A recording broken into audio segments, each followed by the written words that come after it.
right over there. Yeah. Okay. Can you?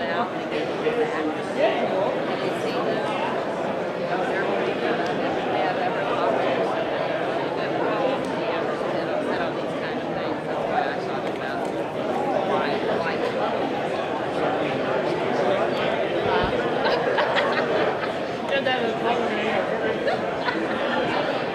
Get that long as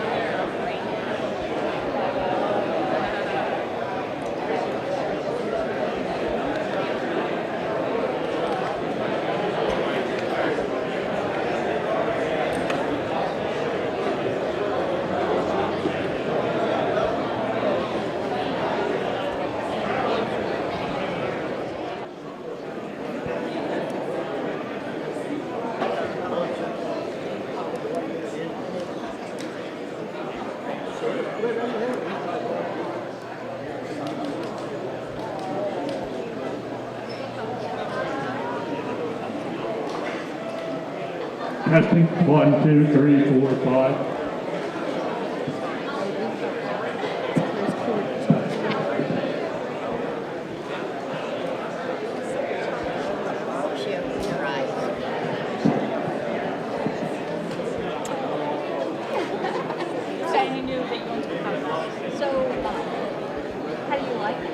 Good evening. He's doing pretty On good. behalf of the Juniata County Agricultural Society, I Okay. want to invite all of you and thank you Have for a good coming time. tonight to this special occasion, and welcome to the 164th Annual Juniata County Fair. This is certainly a special occasion as we have Military Appreciation Night. It's a military appreciation night that's not just for the ones that lost their lives, but it's for all those who came back and put their life back together and built homes. They sacrificed that part of their life so that you and I can enjoy the freedoms and the privileges and the rights that we have here today in this country. This time I'd like to introduce Veterans Appreciation Night event organizer Clarence Allen.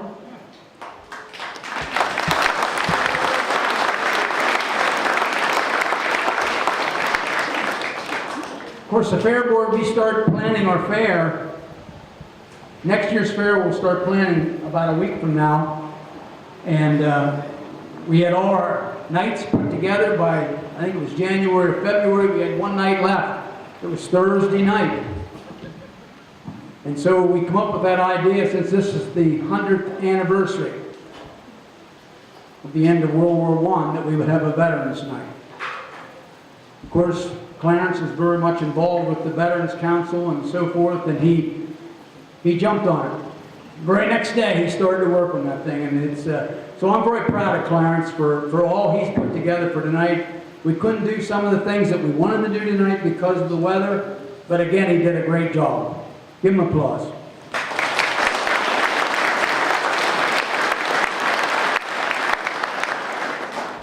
At this time, I would like to introduce Pastor Donald C. Walters, who will give the invocation tonight. Pastor Donald was born and spent most of his early life in Juniata County.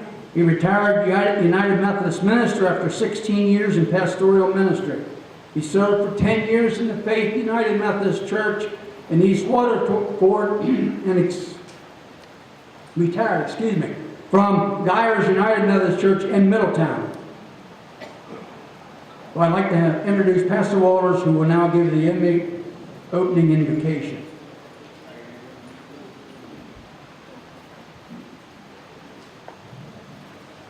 Before we pray, I thought I would share a few things with you. First of all, it's truly an honor for me to be here, and I'm very grateful to have been invited to serve in this manner. I do come from somewhat of a military background. My father, who was born and raised here at Port Royal, was a veteran of World War II, served in Italy and Germany. My wife's father, who was also born and raised here in Juniata County, was at Hickam Field when Pearl Harbor was bombed. So he served as well. I never put on the uniform. I enlisted in the United States Air Force in 1967, and due to an accident between that time and my time of reporting to Lackland Air Force Base. I was not allowed to serve because of a physical condition, but I'm very grateful to be here. So a few years later, I got another call to service, and that was in another army, God's Army. And so I entered that call, and now I wear a uniform of a different color, but we're all fighting the same battles. Having said that, let us pray. Eternal God, creator and sustainer of all that we see and don't see, we come here this day to remember and give thanks for those who have cherished freedom and liberty more than life. We have come here to remember and honor with thanksgiving all branches of the armed forces and those who have lost their lives in defense of America, as well as all who have faithfully worn the uniform of this great nation. This day we gather here. We come seeking your blessing on all that we say and do, as we acknowledge those who served our nation. May you continue to bless this nation in the future, as you have so graciously blessed it in the past. May we continue to look to you for our strength and courage as we move ahead in the future. Grant us skill, dedication, and courage for the daily task of maintaining this bright torch of liberty. God, by your grace and by your power, help us to defend the land that you have so graciously allowed us to establish, that it may ever exist in peace and security. In your holy name we pray. Amen.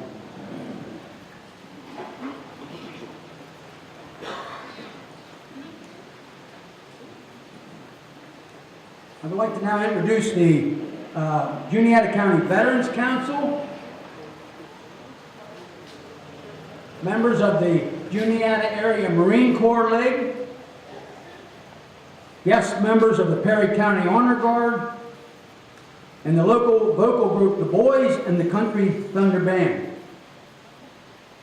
This time I'd like to introduce Mr. John Menalone, Commander of the Juniata County Veterans Council, and they will now post the colors. All please stand. Detail, let's hand. Two, port, hard. Forward, hard.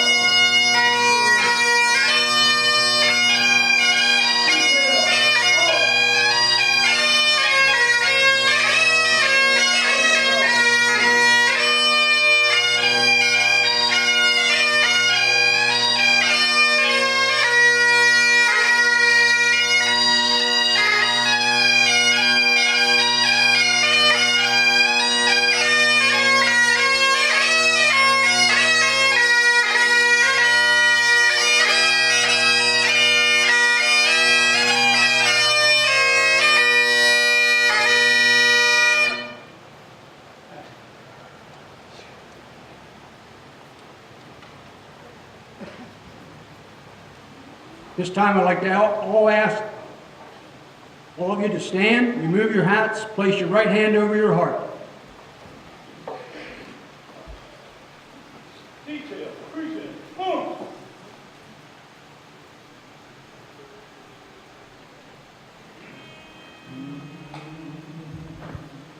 Oh, say, can you sing by the dawn's early light what so proudly we hailed at the twilight's last gleaming, whose broad stripes and bright stars through the perilous fight o'er the ramparts we watched were so gallantly streaming, and the rocket's red glare, the bombs bursting in air.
Detail.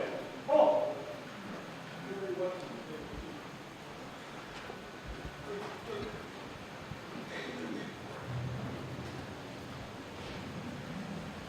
You may be seated.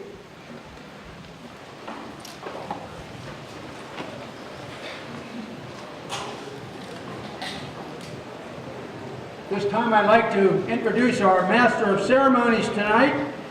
He's a very familiar face to much of central Pennsylvania. For 42 years he was a daily visitor in many of our homes as a weather forecaster and feature reporter for ABC News out of Harrisburg. He's a Lewistown native, he's one of 9 children, and a 1964 graduate of Lewistown High School. In 1966, he joined a much larger family, the U.S. Navy, where he has served aboard the USS Fort Mandan and the USS Guadalcanal. His Navy job involved talking to other ships using semaphore flags and signal lights. And when he returned to civilian life in 1970, he discovered there wasn't a big demand for Morse code operators. Perhaps that's why he chose a career in television. Ladies and gentlemen, Mr. Chuck Rhodes.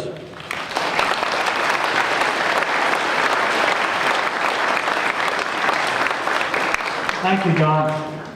Yeah, there really isn't a whole lot of, you don't see too many semaphore flags. Yeah, I kind of miss that in the neighborhood. But thank you for letting me be part of this evening. It's an honor anytime we can stop and celebrate veterans, what they've done in the past, what they're doing today, and what they're going to do tomorrow. To allow us to gather like this in safety and in freedom and speak clearly and speak from our heart without somebody coming down on us. So anytime you get a chance to do that, I'm on board. And I get to begin with a fun part of the evening, and that is I'm going to call on my new friends, Country Thunder. I just met them and talked about it. We were comparing notes about places. I used to play drums in a band, places we played, and they said, yeah, we go in there, and they still have your picture on the wall with a red X through it. And I said, well, that's changed for a while. But actually, and when I talked to them, they said, as soon as they're done here, they have to pack up and run to the other part of the fairgrounds, play on another stage. I said, that's going to be a little tough. It's a little tight on the schedule. And he said, hey, we heard it was for veterans. We didn't hesitate. So there you go. Thank you for that. And what they're going to do, they're going to play the melodies from the different Air Force theme songs. Army, Air Force, Navy, Coast Guard, Marines. And as they're played, we would ask those who have served in those branches to stand up so we can at least hold your hand up so we can see who served in which branches. And they're going to holler them out so that the civilians in here that didn't serve, that don't know the medley and the melody for that particular branch, they can know what's going on. And then after that, they have 2 special songs they'll be playing and singing themselves. So Country Thunder, it's all yours.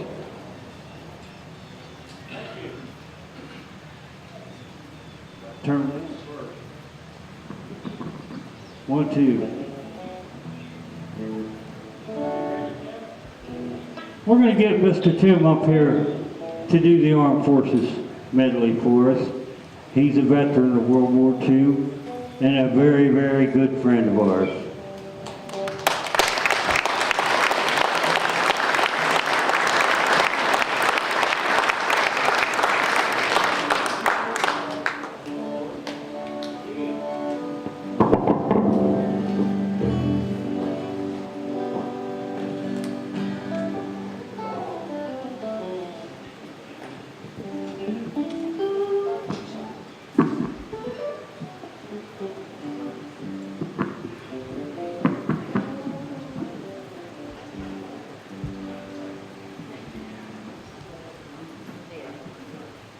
My name is Tim Ruggieri, and I was in the 8th Armored Division.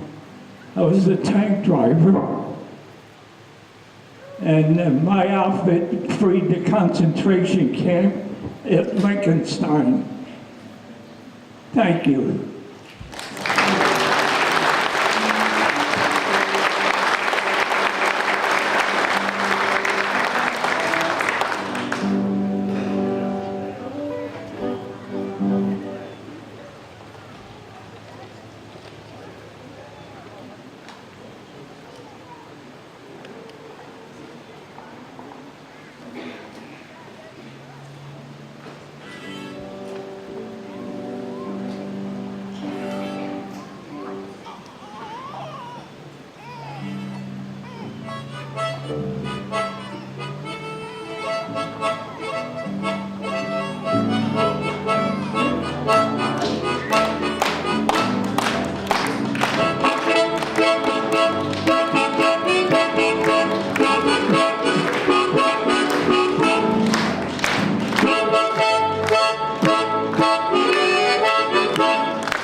That was wonderful. Let's have a big hand for Tim. Thank you for your service. We love you for what you did.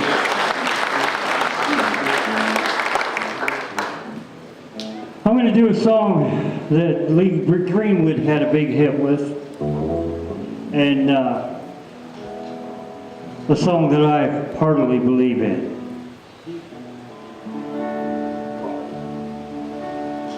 If tomorrow all the things were gone I worked for all my life, and I had to start again with just my children and my wife, I thank my lucky stars to be living here today, where the crack still stands for freedom and they can't take that away. And I'm proud to be an American, where at least I know I'm free. And I won't forget the men who died, gave that right to me. And I gladly stand up next to you and defend her still today. 'Cause there ain't no doubt I love this land. God bless the USA.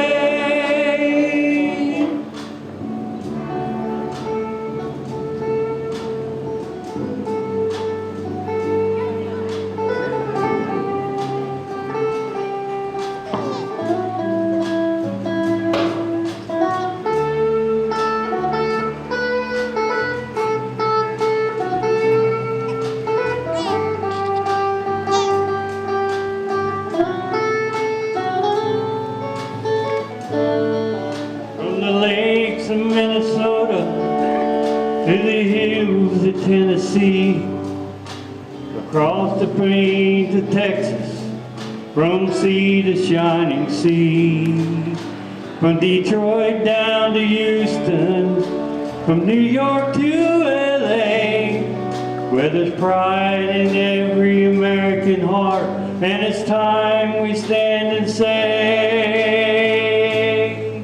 that I'm proud to be an American, where at least I know I'm free.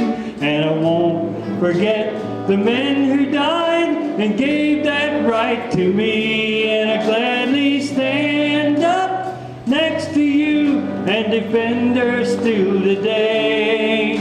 'Cause there ain't no doubt I love this land. God bless the USA. And I'm proud to be an American, where at least I know I'm free. And I won't forget the men who died and gave that right to me. And I gladly stand up next to you and defend her still today.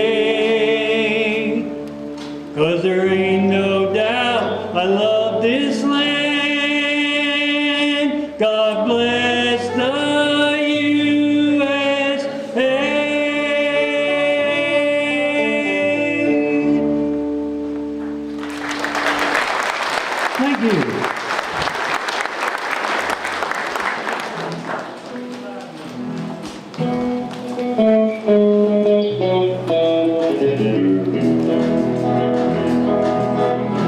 a Merle Haggard song. I hear people talking bad about the way we have to live here in this country. Harping on the wars we fight, griping about the way things ought to be.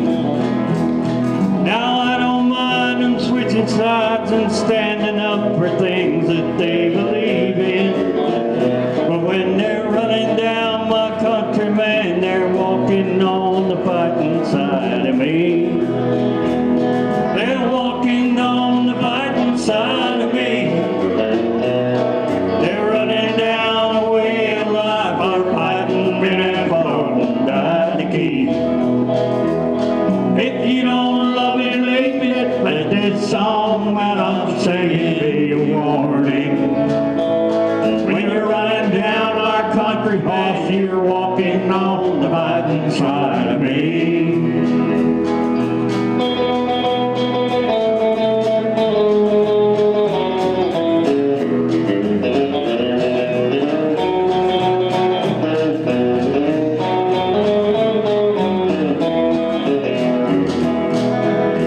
I hear talk about some squirrely guys who claim that they just don't believe in fighting. And I wonder just how long the rest of us could count on being free. They love our milk and honey, but they preach about some other way of living. But when they're running down my country, man, they're walking on the fighting side of me. They're walking on the fighting side of me. They're running down the way of life, our fighting men have fought and died to keep. If you don't love it, leave it. Let this song that I'm singing be a warning. When you're running down our country house, you're walking on the fighting side of me. Yeah, you're walking on the fighting side of me. We're running down the way of life, our fighting men have fought and died to keep. If you don't love it, leave it. Let this song that I'm singing be a warning. When we are running down our country house, you're walking on the fighting side of me. When you're running down our country, man, you're walking on the fighting side of me.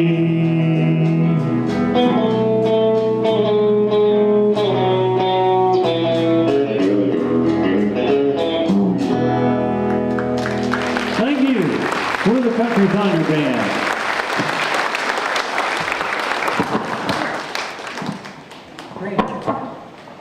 Great job, guys. Now, let's do this one more time with feeling. Now, they were kind enough to do this. They have to pack up and run to the other side of the fairground. Thank you again for making the extra effort. Much appreciated.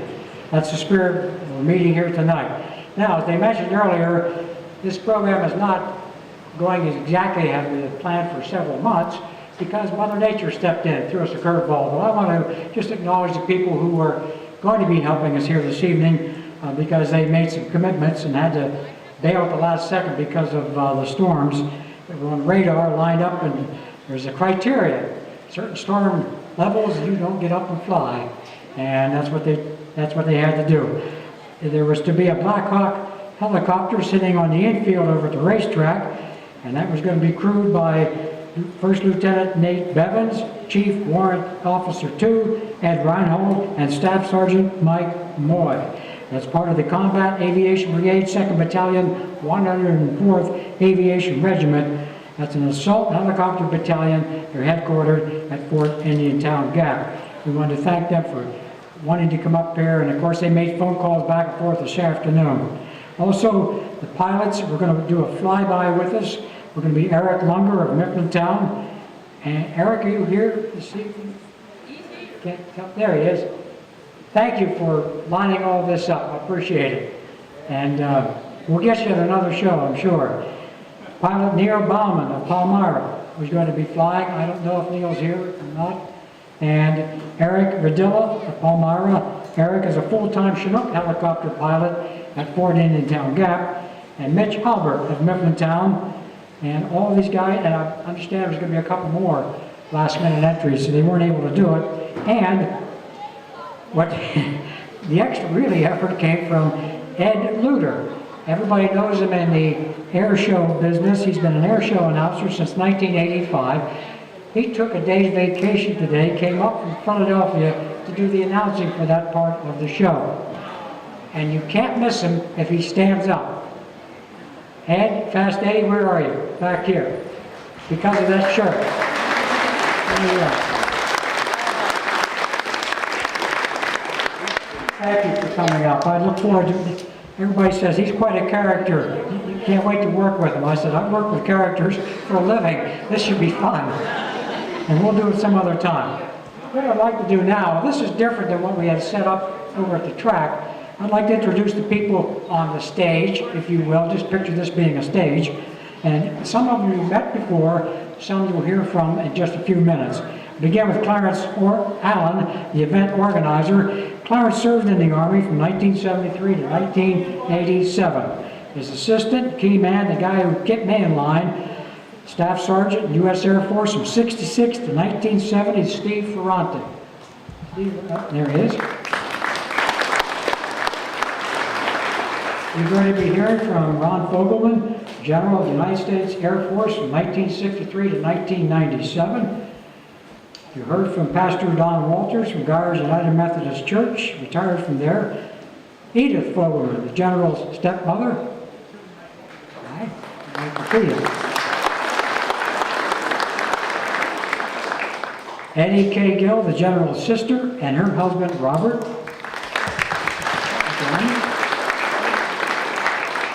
She ran into him and she said, Chuck, she said, we watch you all the time. We were waiting for that time you got it right. She didn't say that, but he gets a good line. From the Juniata County Veterans Service Office, what you'll be hearing from these officers, this is Dennis Hutchings. He served in Vietnam, 1968 to 69. Dennis, I lost track of him. There he is, okay.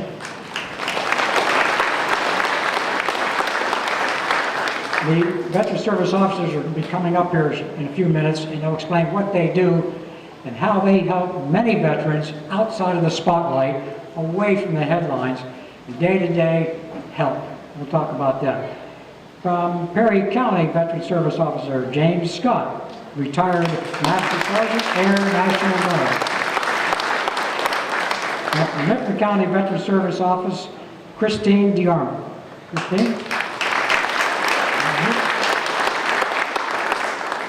You see this big wall. I hope you get a chance later on. Because of the layout, we were kind of boxed in from place to place, but get a chance to go over and see the fallen heroes of the Mid-Atlantic states.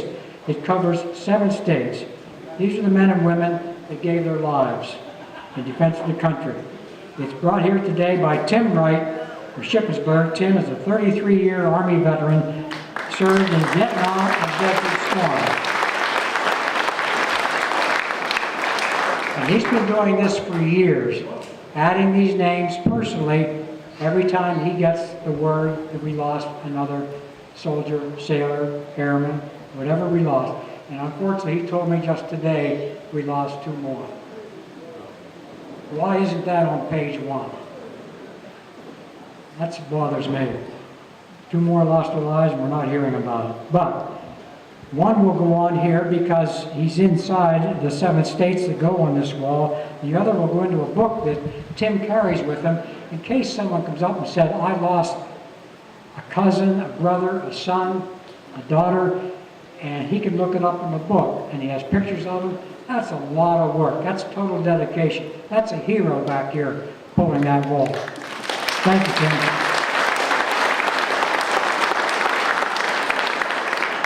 From Bugles Across America, Ken Bear.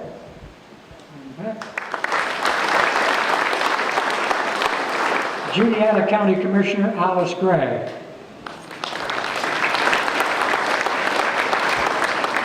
Juniata County Commissioner Todd Grable.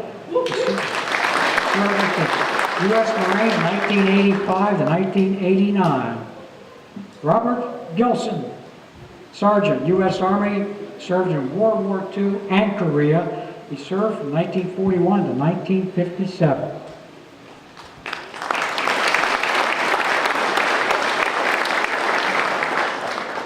William Bratton served in the U.S. Navy from 1954 to 1957. He was a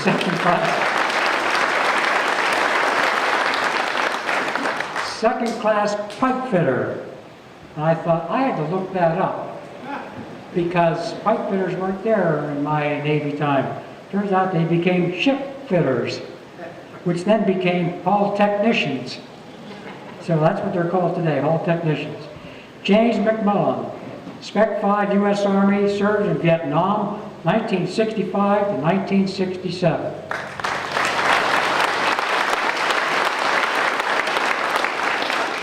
Thompson McMillan, Spec 4 U.S. Army, Vietnam, 1968, awarded the Purple Heart.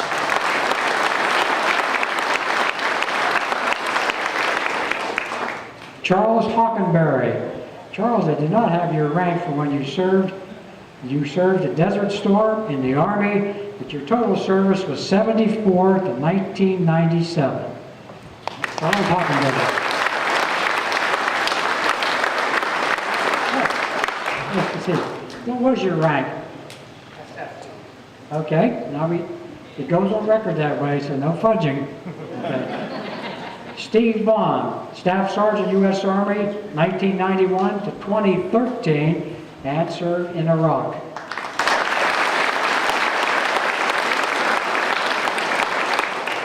Nevin Fisher, Sergeant First Class, U.S. Army, 1990 to 2015, served in Afghanistan.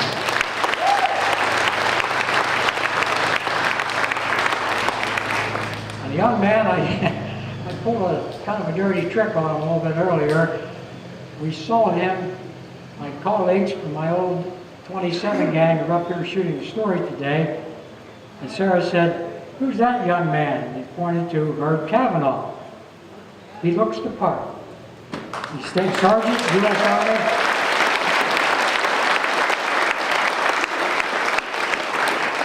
Herb joined in 2008 and continues to serve as we speak. That's great. And the dirty trick I pulled on him, she said, "Who is that?" I went over and grabbed him without any warning. I had to introduce myself, drag him across the cattle barn here, and put him in front of a camera. He had no warning and did a great job. Did a good job. That's not easy to do. And we have a special guest here on the stage, if you will. I had a chance to talk with this gentleman just a few minutes ago prior to the show, and he offered to sing a song to me after the show. Curiously, he says, "You don't want to hear the title." I said, "Okay, that's fair enough." This is Hubert Eugene Parsons. He served from 1943 to 1967 and in the United States Navy, and he was proudly awarded campaign ribbons in World War II, Korea, and Vietnam. Herbert Eugene Parsons.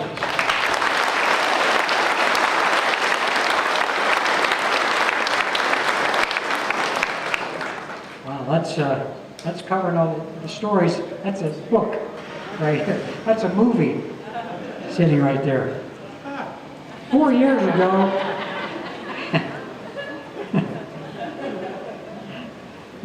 can I take you with me when I travel? I love to have that laughter.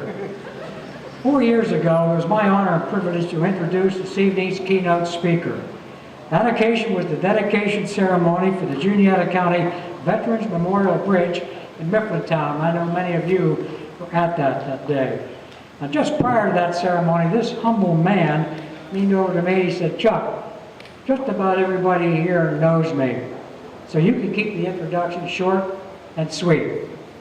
So I did, as he suggested, but I also managed to squeeze in a few facts about his amazing military career. A career that, just before he started, saw him hanging out at Zimmy's Diner after wrestling practice at Juniata Joint. for setting pins at the Don Lu Bowling Center. But after he took the oath, joined the Air Force, he went all the way to the Pentagon, where, as Chief of Staff of the United States Air Force, he had the ear of the Secretary of Defense and the President of the United States. By the time he retired from the Air Force, he had logged more than 8,000 flying hours in fighter, transport, tanker, and general aviation aircraft. As a combat pilot in Vietnam, he flew 315 combat missions while logging over 800 hours of combat time. His military honors include 7 Distinguished Service Medals, 2 Distinguished Flying Crosses, 18 Air Medals, the Silver Star, and a Purple Heart. That Purple Heart earned from injuries suffered when his F-100 were shot down over Vietnam. He credits much of his personal and career success to the role models he had growing up here in Juniata County, including his late father Harry, a combat veteran of World War II, and he credits a lot of his success to his lifelong co-anchor and co-pilot, Miss Jane. Among the core values taught in the Air Force is service before self. On that matter, his record speaks for itself. Ladies and gentlemen, all the way from his retirement home in Durango, Colorado, your friend and neighbor, retired 4-star General Ronald Fogelman.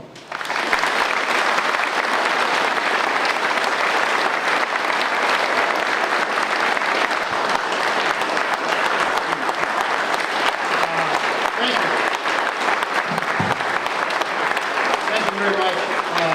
I'm trying to adjust the mic here so there isn't too much feedback, but for you veterans in the crowd, how many times did you hear an old sergeant or an NCO come in and say, guys, I got some good news and I got some bad news, okay? So I'm going to start this out by saying I got some good news and I got some good news. The good news is, if you will, that we're running ahead of schedule, and while I'm scheduled to speak for an hour, it ain't going to happen. You know, Miss Jane would never allow that to happen.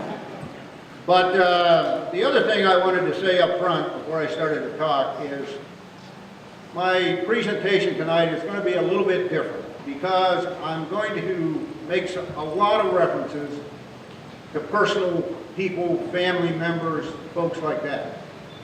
And that may seem like it's self-serving. But why I want to do that is out there among you, when I talk about an aunt or an uncle or a grandmother or a grandfather who had somebody go off to war, or somebody who was lost, or somebody who went, I want you to think about those members in your family. And think about the emotion that they went through as they did that. And then, as veterans, remember what it was like to be away from home, to get that letter, or get that call, or whatever it was as the years went by. So, it's a great honor to be invited here. Miss Jane and I flew in yesterday. We brought our airplane in from Durango, and I was reflecting on the fact that the first time I ever flew in an airplane was at Port Royal at the Juniata County Fair in 1946. In those days, they used to bring Piper Cubs in here, and for a few bucks, you could go for a ride. And my great-grandfather, Charles Snaufer, who lived in an old log house down on the ridge up on the hill north of Center, took me up, paid the fee, and we went to fly, and we went down and saw it. I never got to touch the controls. I sat in his lap the whole time. And when the family would tell me that story, they would marvel at how courageous he was at his age to go up in a Piper Cub with his grandson. Well, I got to doing the math, and my great-grandfather was younger than me when we did that. So I'm looking at age a lot different than I used to. But this is going to commemorate the 100th anniversary of World War I, and it's going to honor veterans of the Juniata Valley. and I'm pleased to see folks from the Veteran Service Agencies of Mifflin County, Juniata County, and Perry County, because that's how I define the Juniata Valley, and that's what I'm going to kind of refer to tonight. As I was pleased to see that Chuck Rhodes was going to be the Master of Ceremonies, but he blew it and made the introduction too long, so anyway, we'll work on that. I'm particularly happy to have members of my families here, in addition to my wife and my stepmother and my sister and brother-in-law. My aunts are out there. They've been grading me, for a long time. Aunt Wanda, Aunt Isabel. So we're going to move. And of course, I'm particularly happy to have my wife, Miss Jane, as she's known in the Air Force, but as she was known here, Janie Wall from up by Loma. And I wanted to particularly, and Todd, I know you're a county commissioner, and I see your picture in the paper, just along with that other county commissioner that's sitting beside you. She walked up to me earlier and she says, "Do you know who I am?" And I said, "Well, you're the county commissioner known as Alice Gray, but I remember you as Sis Boyer." And I remember her as Sis Boyer when, along with her brothers, Harry and Bob, we all attended Freedom School, that little one-room schoolhouse out there on Route 74 along the Tuscarora Mountains.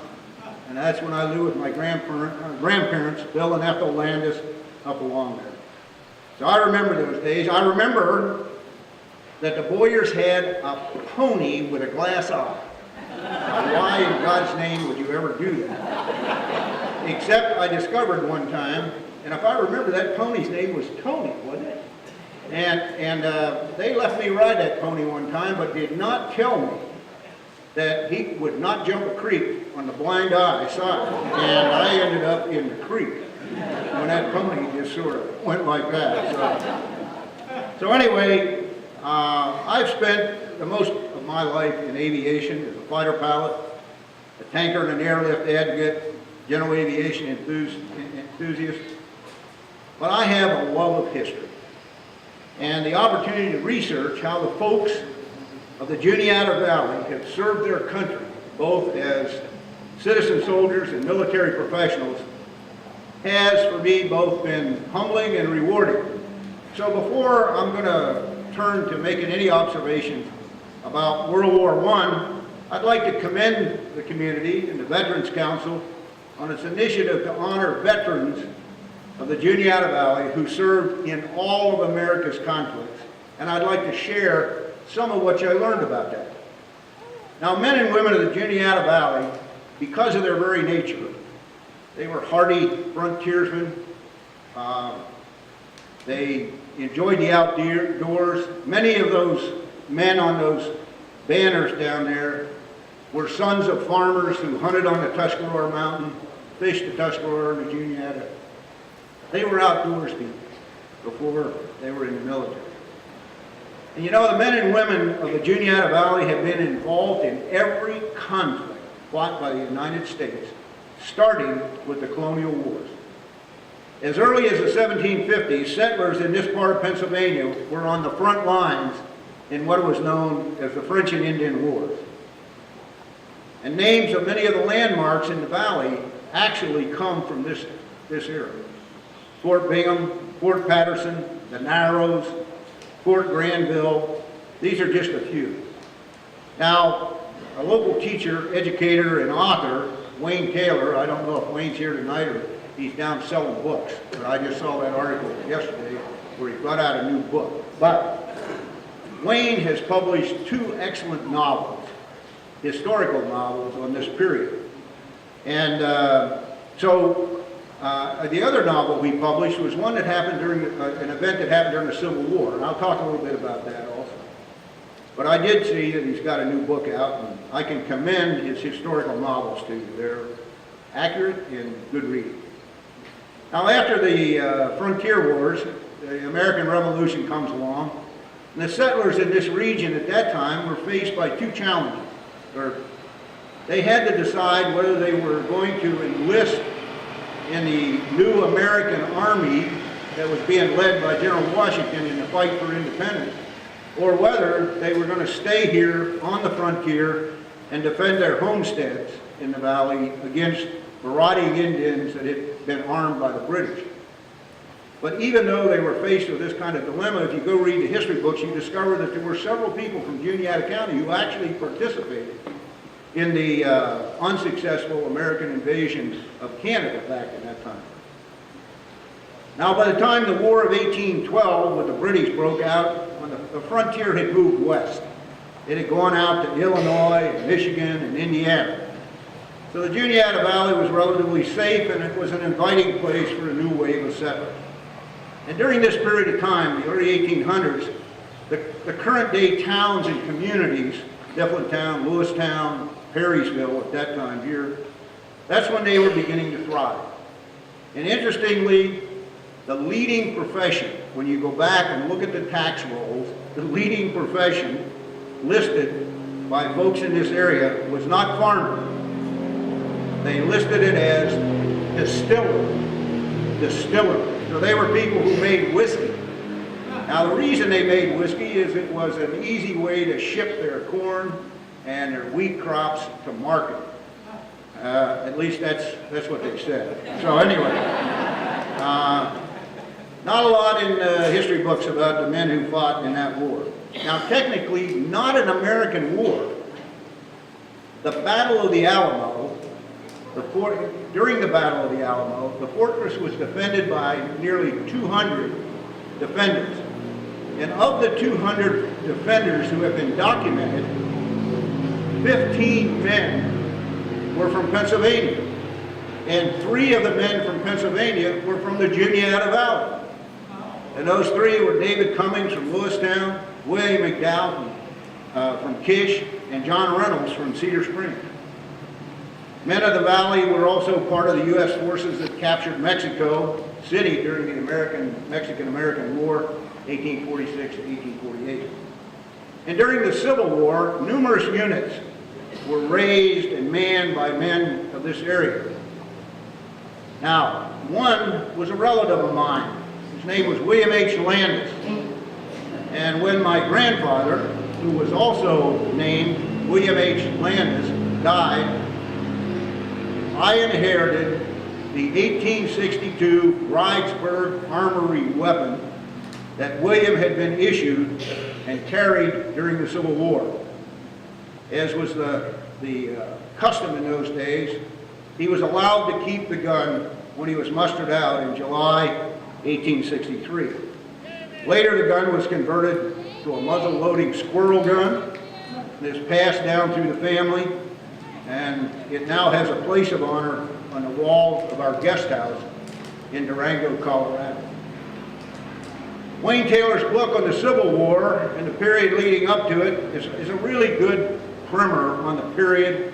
It talks about the causes and events that led to the outbreak of hostility. But in that book, he describes what life was like in the Tuscarora Valley, and he describes what it was like in terms of raising new units and the mustering in of people in Lewistown and places like that.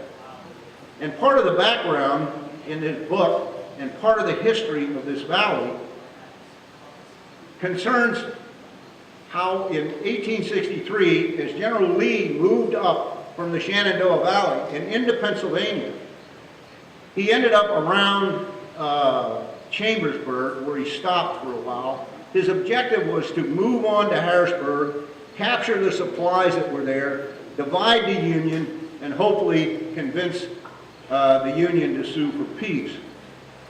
And as he moved into the Chambersburg area, the Union didn't really have any scouts. And they lost track of where he was, and they had no idea what his line of march was going to be. And so eventually, people in the area began to figure this out. And there was a young man by the name of Stephen Pomeroy from the Chambersburg area.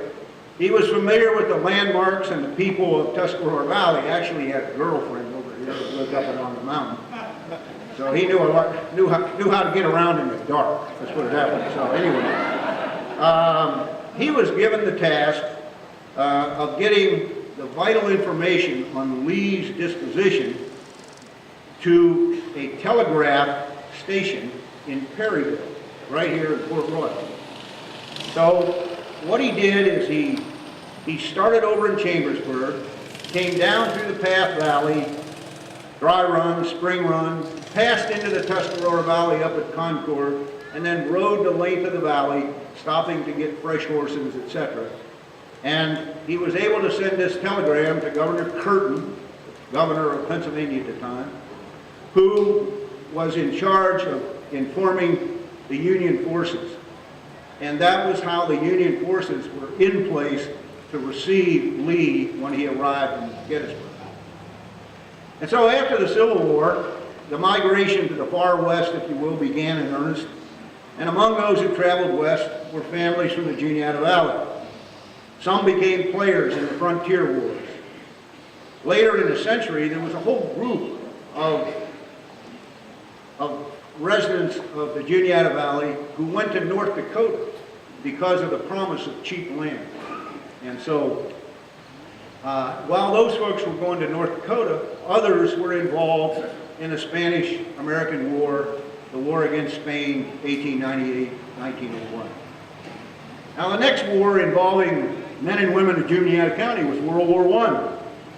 And that's supposed to be the main focus of this evening's program. However, before I turn to World War I want to finish my narrative of the involvement of Juniata Valley veterans in more recent wars. You know, World War II has probably had the greatest impact of any war on the residents of the valley and on our country. But here within the valley, 179 young men from Juniata, Mifflin, and Perry counties died during the war. Among them was my Uncle George Landis and 32 other men from Juniata County. There were 98 from Mifflin County and 50 from Perry County. Now, among the veterans that I knew, these were the people who were our Sunday school teachers, our scoutmasters, were my father, my Uncle John Whitey, my Uncle Bob Quigley. These were people that I knew who fought in this war. And they played both the citizen soldiers and the professional military people played important roles. There was a Juniata County native by the name of Major General Homer Groninger. He was a 1908 graduate of West Point. He was a veteran of the 1916 punitive expedition into Mexico to try and catch Pancho Villa. By the way, that expedition in 1916 was the first time that the U.S. military used airplanes in combat. Now, not only was General Groninger a veteran of World War I, during World War II, he went on to command the New York City Port of Embarkation from 1941 to 1945. And the citation on his Distinguished Service Medal says this: "This officer had direct charge of the largest movement of troops and supplies in the history of the world." In the history of the world.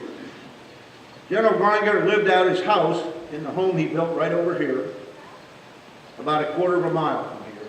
Much of the land where these fairgrounds are were part of the original Groninger homestead. The fairgrounds, as I said, were the first place that I had an airplane ride. And World War II also saw women taking up lots of factory jobs to replace men being overseas. It was sort of a continuation of what had happened in the First World War. It brought about a social revolution, if you will, in the country. Now, during the Second World War, there were 350,000 women who joined all ranks of the services. And among these women was one of our high school teachers at Juniata Joint. Her name was Lucy Lehman. How many people remember Lucy Lehman? Lucy Lehman was in the WACs, the Women's Army Air Corps. And she and her husband lived out their lives about a mile from here, just south of Tuscarora Creek, accessed by the Lehman Covered Bridge. So Lucy was one of the lucky ones. She survived. There were actually 543 women who died in war-related incidents during the Second World War, including 16 that were killed by enemy fire. Now, the Korean War, the Cold War, Vietnam, the first Gulf War, and the post-9/11 conflicts sort of round out the wars in which our local veterans served and saw action. I've chosen not to speak much about these conflicts, even though many in the office have served during these periods, but I did not because those of us who are veterans of those wars have our own memories and our own thoughts. But I included in there the Cold War as well as Korea, Vietnam. My Uncle Wayne Fogelman, brothers-in-laws on both sides of the family, James brothers, Carl and Elton, who was here. Both of my sister's husbands, Dan Slick, Bob Gill. My stepbrother, Dan Barrier. As I said, my uncles. Rich Schwab, who was not a classmate, but is in the honor guard, lived in Mifflin. Bill Manbeck, Webb Van Elmer, John Rao, many more. Our family was just typical of the families who have lived in this valley and have served. And while most of them served and returned safely to take up productive lives in the community, the valley lost men and continues, as we just heard, to lose men in these conflicts. 28 in Korea, 24 in Vietnam, and the post-9/11 conflict continues. So during these most recent conflicts, Juniata Valley veterans have performed numerous deeds of selfless sacrifice and service, and none more than Sergeant First Class Randy Sugar, United States Army, Newville, Perry County. He was a graduate of Big Spring High School, and he was posthumously awarded the Medal of Honor for his actions during the Black Hawk Down fight in the streets of Mogadishu in Somalia in 1993. Sergeant Sugar was a professional soldier who gave his life that his camp comrades might live. Okay, I hope that you will forgive me from straying from the focus of tonight's event, the commemoration of the end of World War I, but I thought the veterans of all wars fought by the men and women of the Juniata Valley deserve to be recognized for their long and extraordinary service to the nation. And now, to the subject of World War I. I said I loved history. I used to teach it. World War I used to be called the First World War. It was also known as the war to end all wars. So I'd like to start with a little background. The First World War started in Europe in 1914. The United States did not enter the war until 1917. By the time we entered the conflict, that is approximately 3 years, over 2 million men had already been lost in combat in the First World War by both sides. The U.S. public wanted us to avoid entering the war. The national leadership tried to avoid it as long as they could, but eventually we couldn't avoid it. And once we entered that war, it had a tremendous effect on all of the American people. At the start of the war, the population of the United States was 92 million. 92 million. On 7 April 1917, the U.S. declared war. On 18 May of the same year, the Selective Service Act was passed. Between June 1917 and November 1918, 24 million men completed draft cards. Think about that. 25% of the population signed up. And as these young men were inducted into the military, many of the jobs they had been performing had to be performed by women who had never worked outside the home. This caused a whole change in the family dynamic. Parents had less time to spend with children. Children had to grow up faster, support the war effort.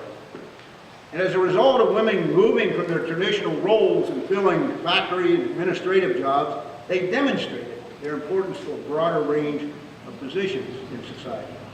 And it is generally attributed to this that the contributions made by women during the First World War led to the granting of nationwide suffrage in 1920. Until 1920, whether or not a woman could vote was determined by the state she lived in, not by national law. The president at the time, Woodrow Wilson, and he encouraged youth organizations to get involved by selling war bonds, stamps, this sort of thing. The Boy Scouts of America. Are you troops from Troop 46? 124. Okay, I just was checking. A couple of us here used to be in Troop 46. I don't think we ever wore that shirt. But during the First World War, the Boy Scouts of America raised over $350 million selling war bonds and $43 million selling stamps. And the Campfire Girls sold over $1 million of Liberty bonds and $900,000 in stamps. But meanwhile, on the battlefields and land, sea, as well as for the first time in the air, casualty rolls continued to climb. The problem was, you had a bunch of generals who were trained in 19th century warfare, who found themselves suddenly in a war where you had machine guns, massed artillery, new kinds of weapons, and they were trying to fight like they had fought back in the 1800s. And it led just, they couldn't cope. And so at the same time, you see armies were trying to transform from cavalry forces and to armored units and with tanks and air forces.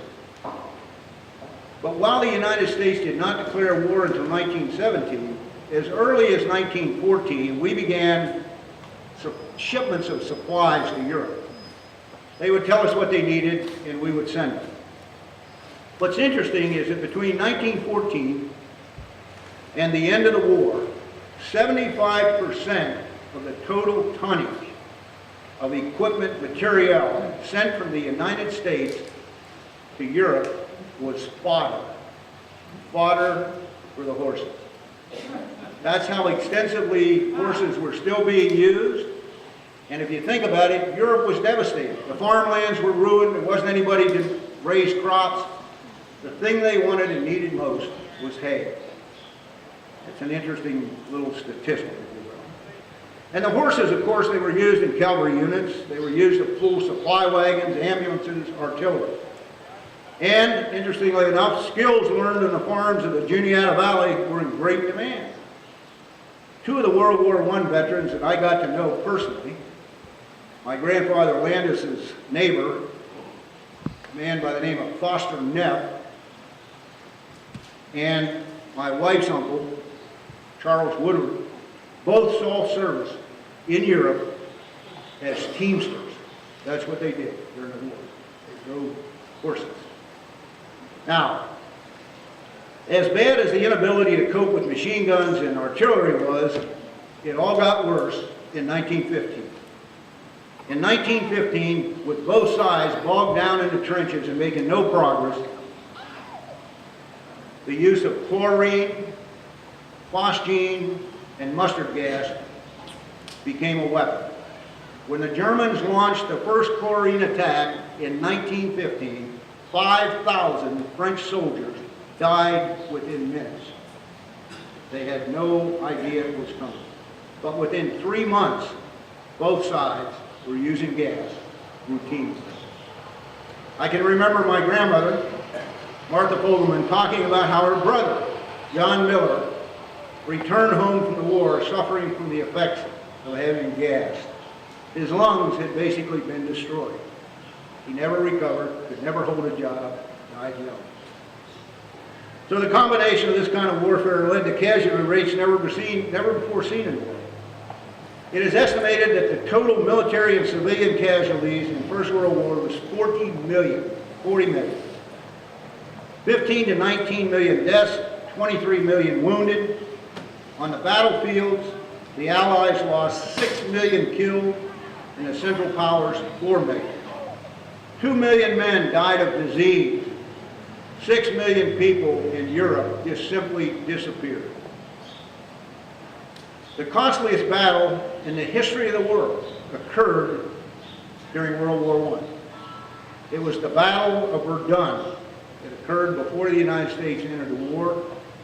Between February and December of 1916, the French and the Germans fought one another to a standstill over some terrain where a fortress was located in Verdun, France. In that 11-month battle, the combined losses on both sides were 700,000 men. Think about that, 700,000 men. Miss Jane and I have visited that battlefield on a couple of occasions. And one of the things you do as you come in, it's a well-maintained site now. There's this French cemetery where there are 16,000 Frenchmen buried. And at the top of the hill is this long building. And that building is called the Douaumont Ossuary. And what you do is you walk around that building, and they have windows that look in under the foundation. And under the foundation of that building are the bones of 130,000 soldiers of both sides who were never identified. It's a humbling and sort of troubling experience. So the military deaths experienced on both sides, about 2/3 of them were in battle and about 1/3 of them were disease. Particularly in 1918, 1919, we had this flu pandemic. My paternal grandfather, I mentioned him, William H. Landis, who lived up along the Tuscarora Mountain up there where Donnie Briner now lives. He was drafted and he spent almost entire enlistment in the hospital in Camp Lee, Virginia, flu war. Because the United States entered the war late, we suffered fewer casualties. We only had 116,000 killed. There were 6 from Juniata County, 35 from Mifflin County, 12 from Perry County. Women joined, but not in great numbers. First World War, there was about 23,000 women. They served primarily as nurses, the Army and the Navy. The Marines mobilized 350 reservists, women reservists, to do clerical duty. A force from the United States that went overseas in 1917 was led by a general by the name of Jack Pershing, Black Jack Pershing. And our force was known as the American Expeditionary Force. Because the European allies were so depleted, their leaders wanted to use American troops as individual fillers. But Pershing refused. He wouldn't let this happen.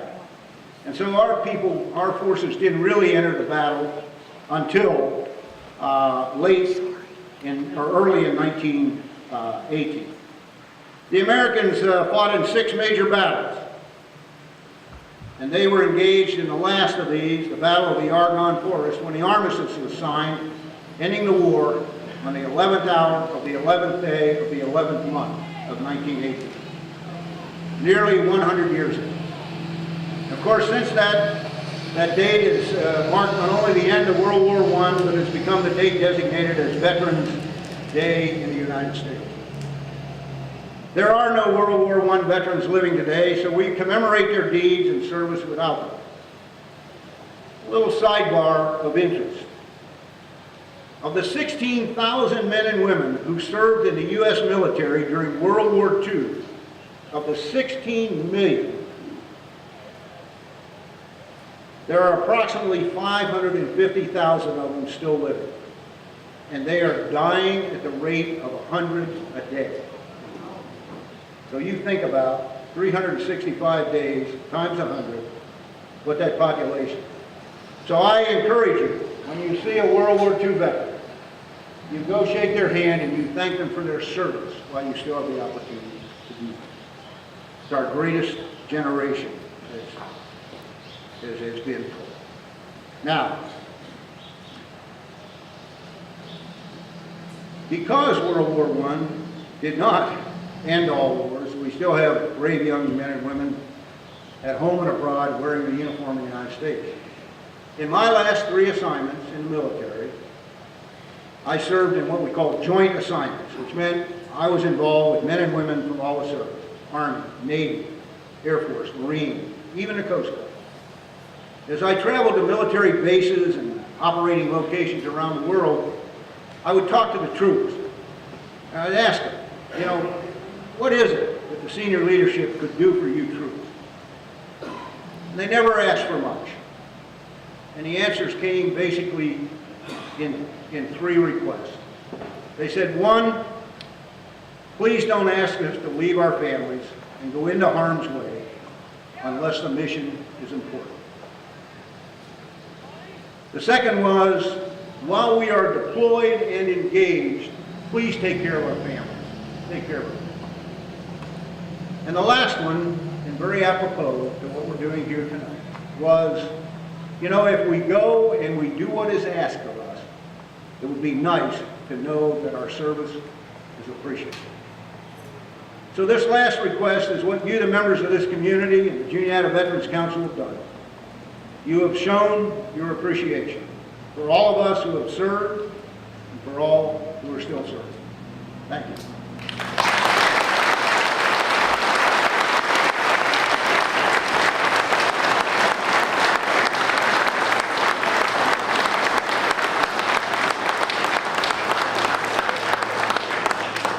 Thank you. Those numbers are mind-boggling. When you hear the percentage of people that quickly signed up and fought to keep our country free, and so many lost their lives.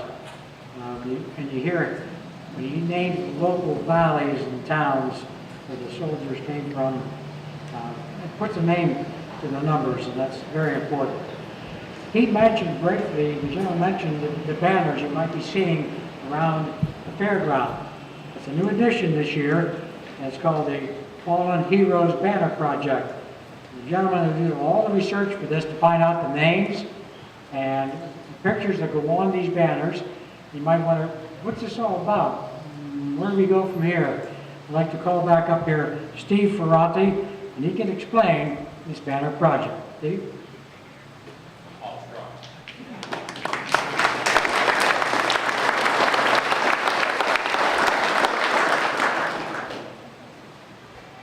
Good evening. Welcome. My name is Steve Ferrati. I'm a Juniata County resident over 40 years. U.S. Air Force veteran and a member of the Juniata County Veterans Council Honor Guard. That really hits home. The Agricultural Society that sponsors the fair wanted to do something special for the fair this year. A Veterans Appreciation Night. They asked a veteran, agricultural board member, Clarence Allen, to set up the event. Back in late March of this year, I was approached by Clarence about an idea of putting up veteran memorial banners, tribute banners, on numbered utility poles throughout the fairgrounds. He wanted to honor them in a semi-permanent way. He envisioned having the banners up by the 1st of May and taking them down after Veterans Day. He wanted to do this every year. He needed some help. He was given a list of 70+ names with no information other than the names, broken down according to World War I, World War II, Korea, and Vietnam. These names all had a connection to either Juniata County or the surrounding area, as the general referred to the Juniata Valley. The first thing I thought of were the words from my military past: never volunteer. Then he said, all made the ultimate sacrifice. All were either killed in action, missing in action, or died of non-battle injuries, accidents, sickness in a combat zone. So I volunteered. He wanted their picture or a likeness or a representation of their unit on a large colored banner, along with the information, some information about their service. While he worked the details on the event, I did the research on what I termed the Fallen Heroes Project, and the name stuck. I'm fairly proficient with a computer, even at my age, and have access to the internet.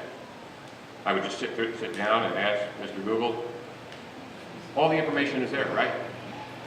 Well, it was not enough, not nearly enough. I was forced to dig deeper into some military archives, war casualty sites, and even burial records. But I had time. As I started to gather the information, such as rank, service branch, unit assignments, and any available photos or likenesses that I could find, I found myself wanting to know more about these young men and the times in which they served. This was part of the county's history, and the names from Vietnam, that's part of my history. A good many of them entered the service at age 18 and 19, and in some cases younger. All rural boys from central Pennsylvania. I was 19 when I enlisted. Some never left the county before, let alone travel to another state or a foreign country. All were sent to places like Camp Dix, New Jersey, Kelly Field, San Antonio, Texas, Fort Knox, Kentucky, just to name a few. There they went through basic military training and specialized training. And after this training, they boarded troop transports to Europe, the South Pacific, Korea, and Vietnam. There they fought from trenches, foxholes, armored vehicles, ships and planes. They were soldiers, flyers, and sailors, all doing their sworn duty. And for these fallen, they would never see their next birthday or their loved ones again. Many are buried on foreign soil, where they fell or have just a simple grave marker to note their service. And some, sadly, is their name on a wall of remembrance somewhere in another country and their place of birth, Pennsylvania, USA. That's it. History can sometimes be unkind. Side note, the general talking about the ossuary, that is really unkind. Memories fade, their families and friends go on with life, and with time the fallen may be lost to time. It is hoped that these banners will be a vivid reminder of the words spoken by a Korean War veteran and a Purple Heart recipient. All gave some gave all. This gives a more perspective about these fallen heroes and all military veterans, no matter where they are. But for these young men, they gave all. And finally, and I had to think of this one, in ancient Egypt, it was believed that you never died if someone said your name. So, as you all walk the fairgrounds, look up at these banners, stop, say their names, and if you're a veteran, give them a salute. And by doing so, maybe, just maybe, they shall not be forgotten. One last thing. I have chosen 4. Private Jerome C. Bender, U.S. Army, killed in action, World War I, August 8, 1918, age 20. American Cemetery Memorial, Northern France.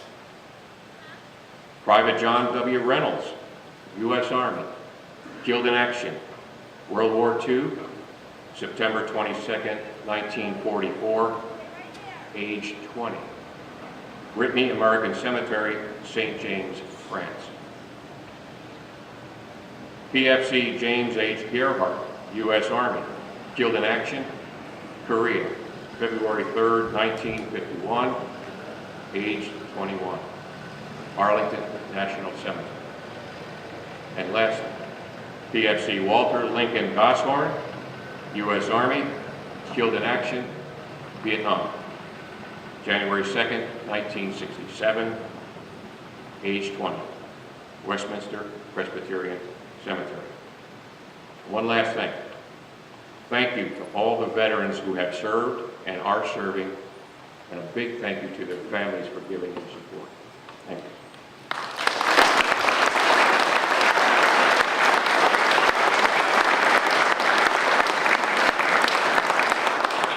Thank you, Steve. I'd like to thank Steve. He did all the research for me. and I just tried to handle the details in here. I'd like to introduce my wife, Sherry Allen. She put me through a lot. And she said, "Are you ever going to give this up?" I said, "Yes, when I'm done." So, thank her for everything she did. I'd like to introduce Al Bird back there. He's a Vietnam vet. He was injured in Vietnam.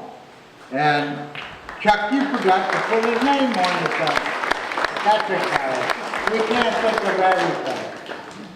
Okay, at this time, I'd like to call Danny from Veterans, Danny Hutchins, Don Clark,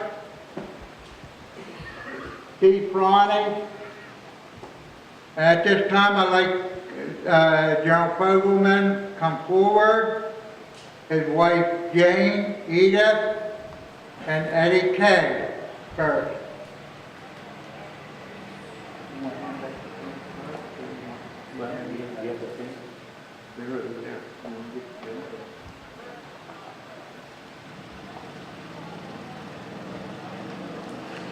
General, on behalf of the Juniata County Ag and we're honoring the veterans.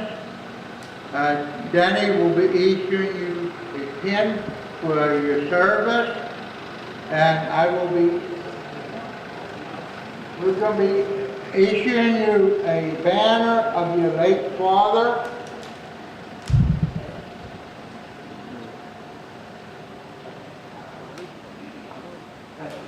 And then we're going to issue a banner for yourself, a picture of yourself you can put in your yard and scare the rats away.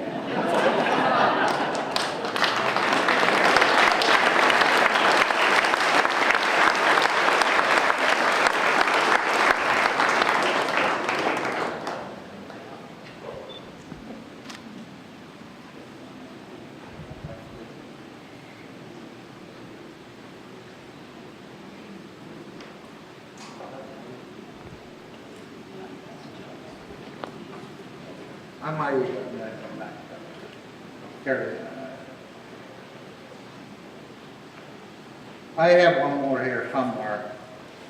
I'll give it to you after the ceremony. Chuck, it's your turn. Please come forward.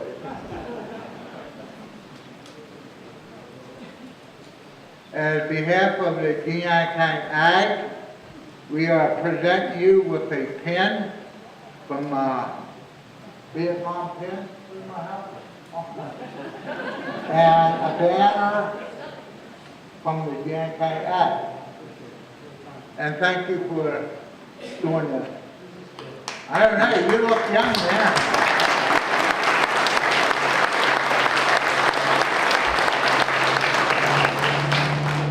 Okay, now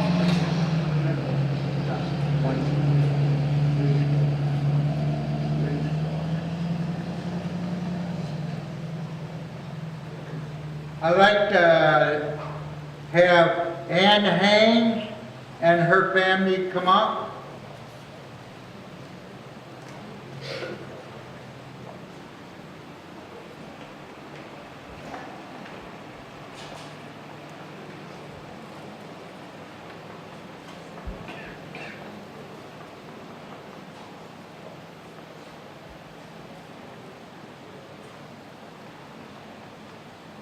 Ann been a big support of the Juniata County Fair.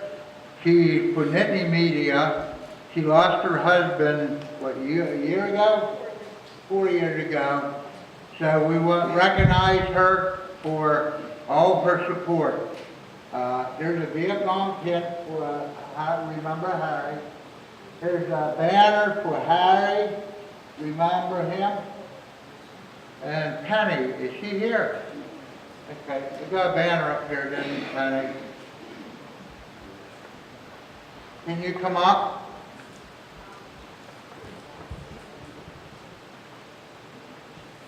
And I believe, yeah. I didn't see John, so we'll give Tide and thank you again for everything you've done. You're welcome. Okay, thanks. Now, I believe we're going to have the 10 siblings, right, Steve? Well, let's do the Vietnam pins of May and Jim Scott, where you at? We'll give you a little. I'm going to introduce Jim. He's a Paratime veteran. He's the one that put me to this giving out pins for the Vietnam. So he was a big help. He's going to present some pins to Chuck Rhodes, myself, and who? Okay, we're going to present them to all veterans. Go ahead. You can keep that. Okay, go ahead. See your name. Chuck Rhodes, you give them one.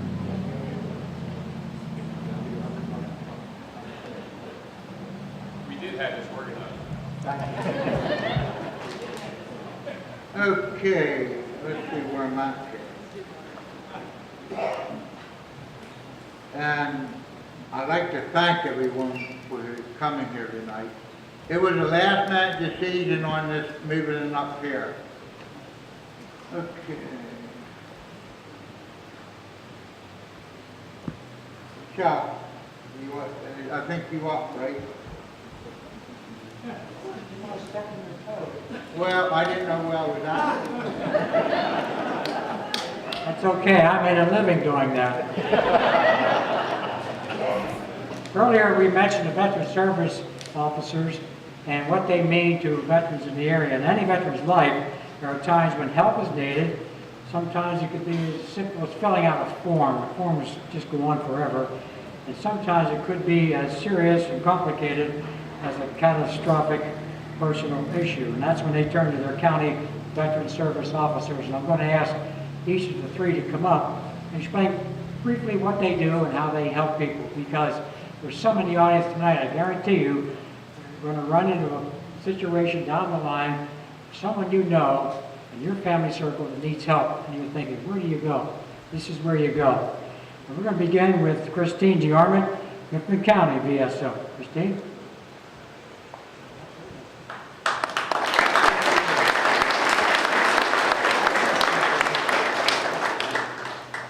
Hutch told me to make it short and sweet, so I only have a one-pager.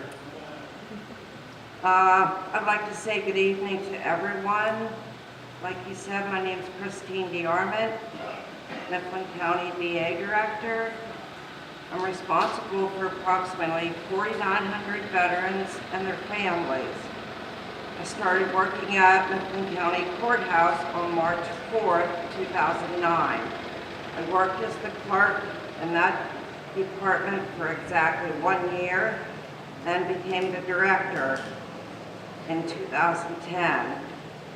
And I wasn't aware that I was supposed to tell you things that we do for the veterans, or I would have had many more pages.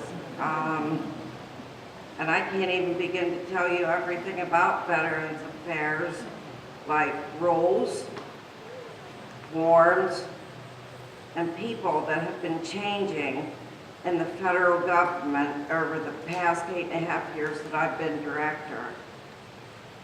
While I never served in the military, I am surrounded by military, not only in the office, but in my family also.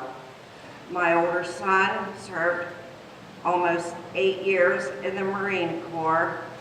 My younger son is currently in the National Guard, and my sister was active duty Air Force and retired from the Air National Guard after serving for 29 years. I feel I'm serving my great country by helping veterans. And I want, and I need, and I chose to give this job my all. And I feel that's exactly what I'm doing right now. And my heart feels honored and proud to serve every veteran that I can and to help them as much as I possibly can. I'd like to give a big thank you to all veterans and those currently serving while here at home or serving abroad or in combat for keeping the freedom to go to work, to go to church, or even celebrate this fair this evening. And I can't thank all you veterans that are here tonight for this freedom we can enjoy. So when I hear our national anthem, I'm proud to stand with my hand over my heart.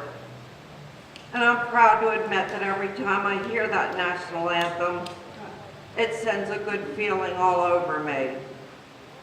I give thanks to everyone who is proud to fly or display our great American flag. Thank you for having me, and may God bless each and every one of you.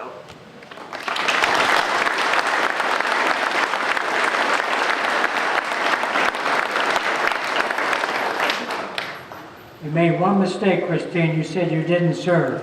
You certainly are serving. Now you're doing it.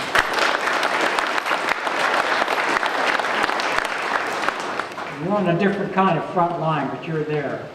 I can hit the emotion in your voice, I guarantee you, is over top of that. When someone comes into your office, I'm sure you share that. They come in with a broken heart or a real heartbreaking situation, and that's when you come in. So, amazing work. This time from Juniata County VSO, Dennis Hutchins.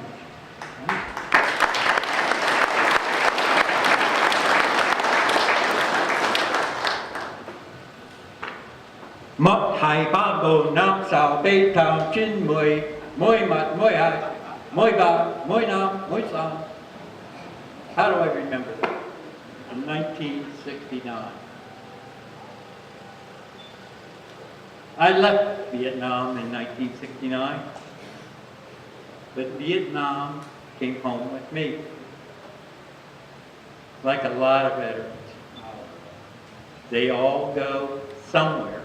They all serve somewhere. And they bring home something that they learned, whether it be good or bad. And when I have a veteran come in and he tells me his story, I can relate to what he's saying. It's so important to hear what they have to say. I had a veteran come in who served in World War II. He came in to pick up 300 flags to go to the graveyard on the eastern part of Juniata County. Mr. Hibbs came home from the Battle of the Bulge. He was a point man in the Army. He was 18 years old when he served. I got to talking to this man. I never met him before, and I said to him, what did you do? And he said, oh, I called the mortars in over my head. And I said, did you remember the 91st Chemical Mortar Battalion? He said, oh my, yes, they were right behind us. That was my father's unit. My father never talked about those kind of days very much. But once in a while, he would give me a little story. I've always felt that those veterans and the veterans out here on these banners, that generation and several generations before that, has taken this young country to a height that other countries do not have. Vietnam may not have been ready for us and democracy, and I'm sorry for that. But it wasn't us veterans that caused that. When I came home, I left out of Canton flew to Saigon and headed home on the Freedom Bird. When I got to San Francisco, I went across the Golden Gate Bridge, and I couldn't help but notice that the bus had no glass windows. It had chicken wire on the windows, and I thought the Air Force couldn't afford glass on the bus. I didn't realize that when I finally got to the gate of Travis Air Force Base, there were 40 or 50 long-haired hippies with signs beating against the bus, throwing things at the bus, calling us baby killers. Now, I've talked to a veteran lately, and he said to me, "Thank you for what you guys put up with, because we had it different when we came home." He said, "They learned from what happened to you Vietnam guys."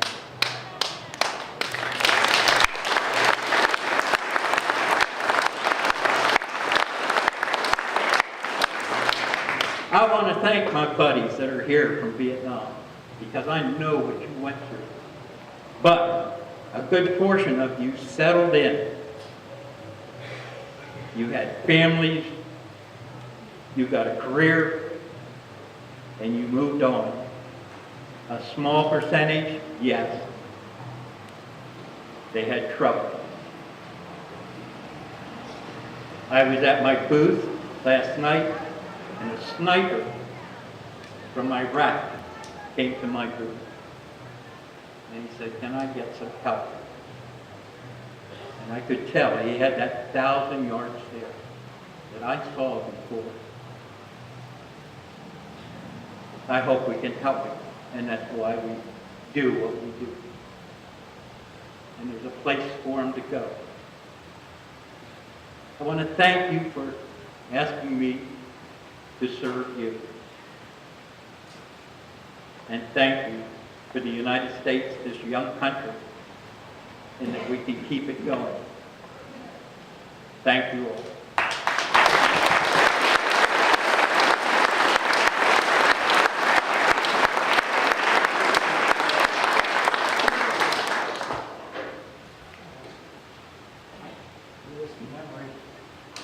James Scott, Perry County. And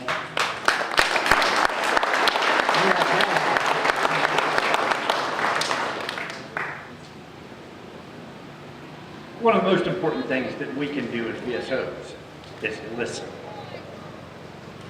Now, whenever I go home, my wife is wondering, what happens when he leaves work? He's not listening here.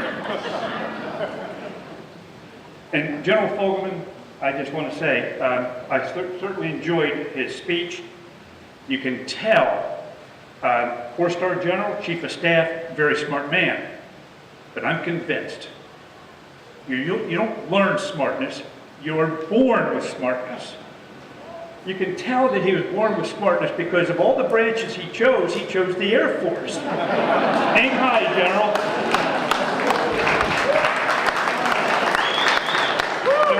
Whenever I start talking like that at work, my boss, who's back in the audience there, he comments, "Too many trips of 10,000 feet without oxygen." But I just want to thank everybody for you coming, because without you as part of this, a ceremony like this just wouldn't occur. So thank you to veterans and thank you to family members.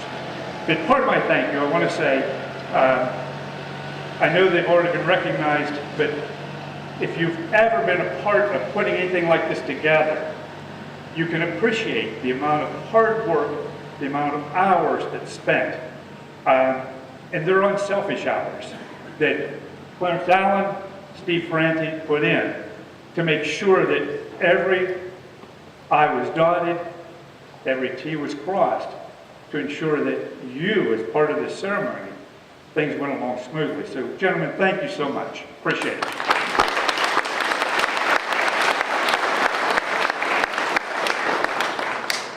It's with great pride and honor that I stand here tonight.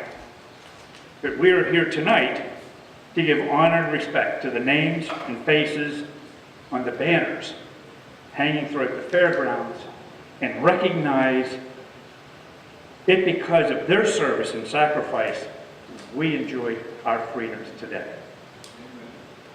This country was established because of a set of beliefs that valued freedom for all its citizens, regardless of the cost. The cost for Juniata County, hanging on those banners, are 20 names from World War I, 41 names from World War II, 5 names from the Korean War, and 5 names from the Vietnam War. May we never forget that one of the most important legacies of any war are those veterans who served.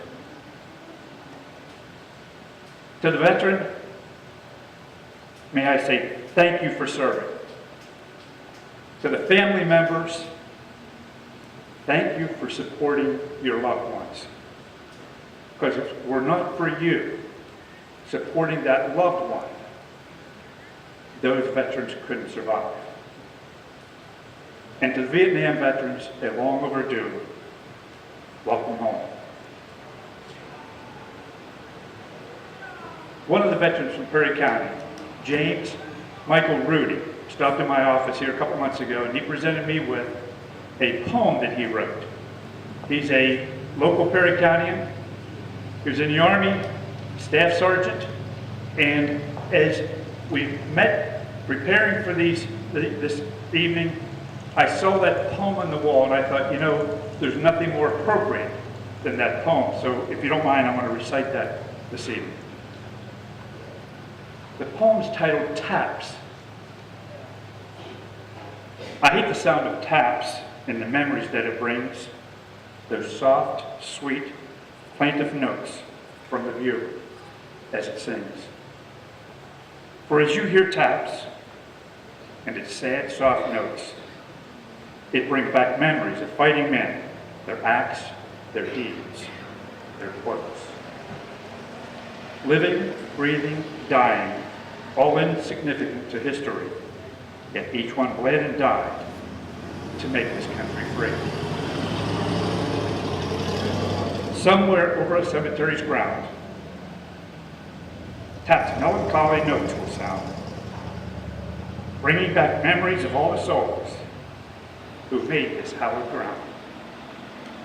Somewhere over a parade ground, the bugle softly blasts, yet when taps plays around you, remember those heroes from the past.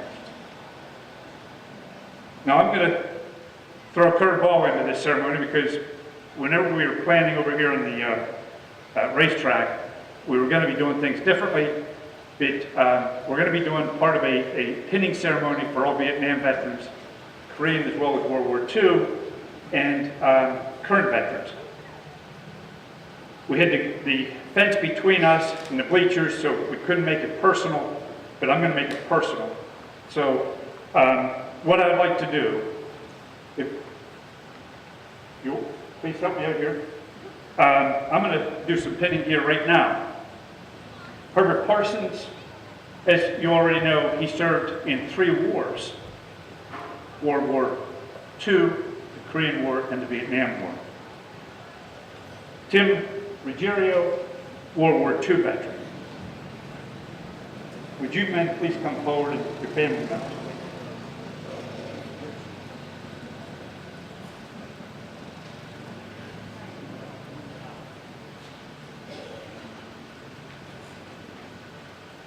Sir, I want to thank you from the bottom of my heart, from a grateful nation. Thank you for your service.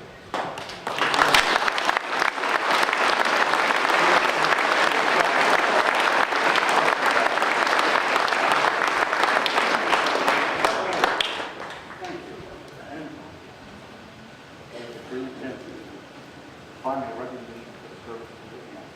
Thank you. And the rupture death, I'm sure you remember that. Oh, I remember that, yeah. Thank you there. Thank you.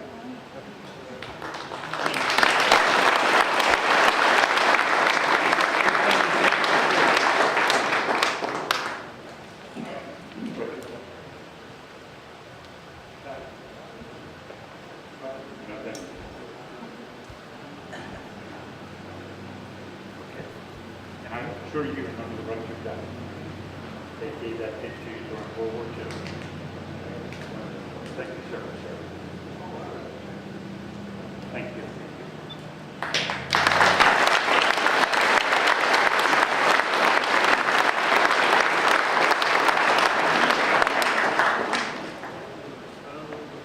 Whenever they mention the greatest generation, there's no question about it. Whenever you think of the times in World War II, the suffering these soldiers went through to ensure that we as a nation would continue to strive for freedom. They didn't have the clothing we have today. They laid for days in wet ground, their clothing and everything else. The greatest generation, there's no question about it. So thank you, General. Thank you very much.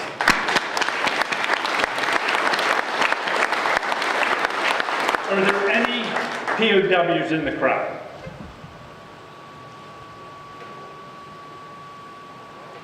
I know there's a few Purple Heart. Would you please come forward? I want to recognize our Purple Heart veterans as well. Please come forward. General.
Now, if I may ask, are there any Korean vets in the audience?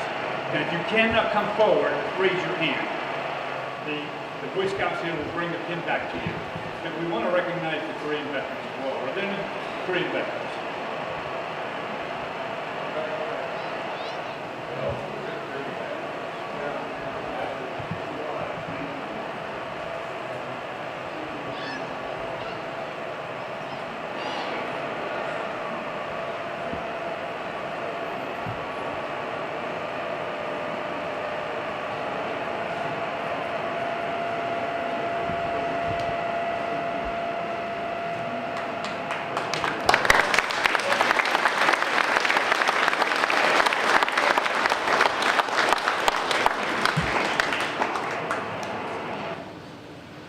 I apologize for throwing a curveball here, but I think it's important that we do recognize our veterans and those who have served.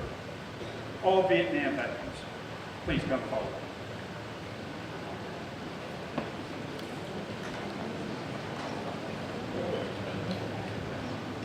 Dennis touched base with it whenever he mentioned about whenever he was in the bus and so forth.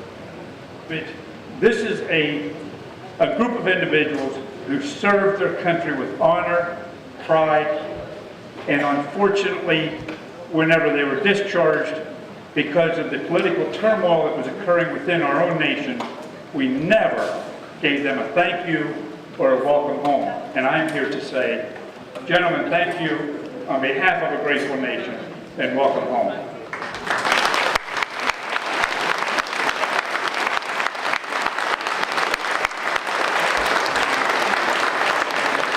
Now, whenever I say Vietnam veterans, the commemorative committee in Washington, D.C., they are recognizing all veterans who served from November 1, 1955 through May 15, 1975, regardless of where you may have been stationed.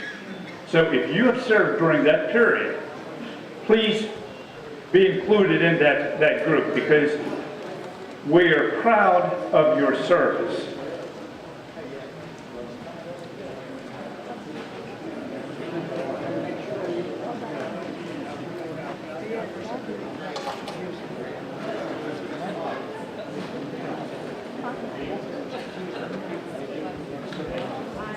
Well,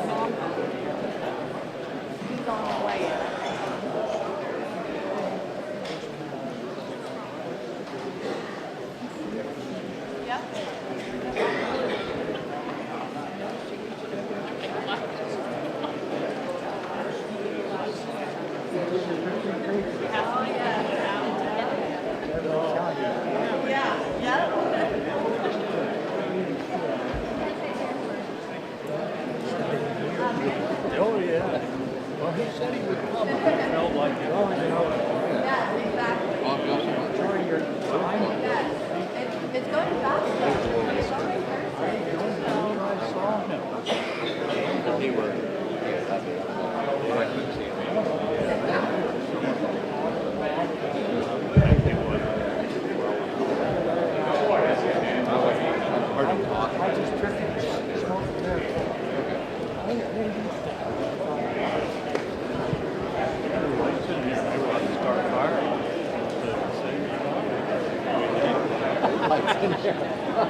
I'm used to being at the bar. I'm a W. So I'm going to go back there too.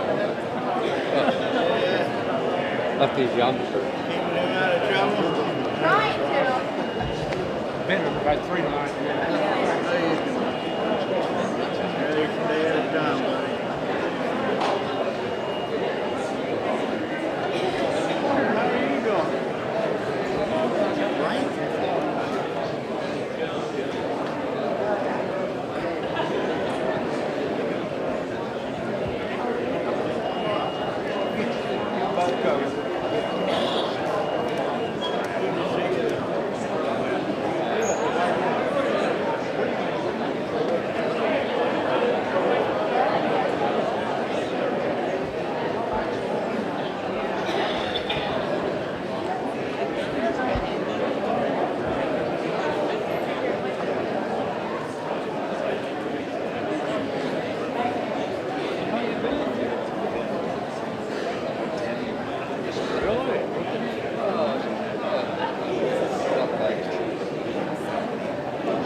If I could have your attention, please.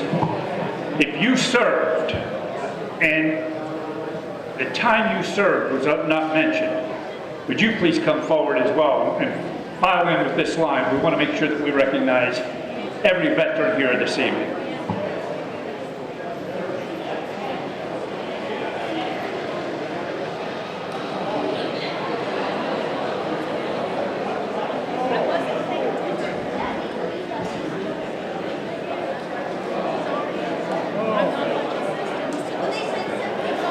Hey, Marine.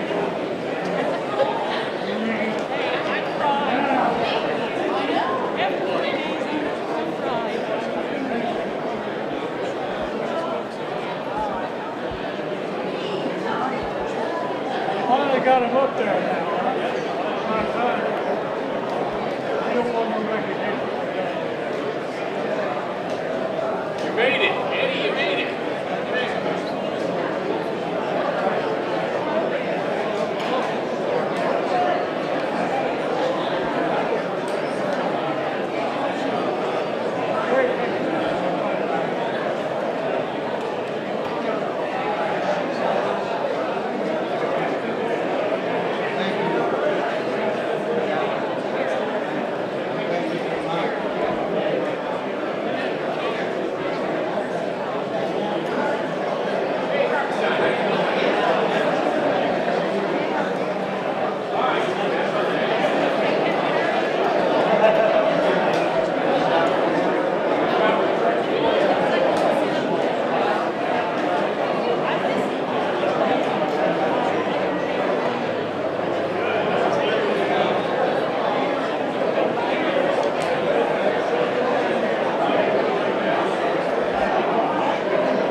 Hey, I brought him some seatbelts. I know you did.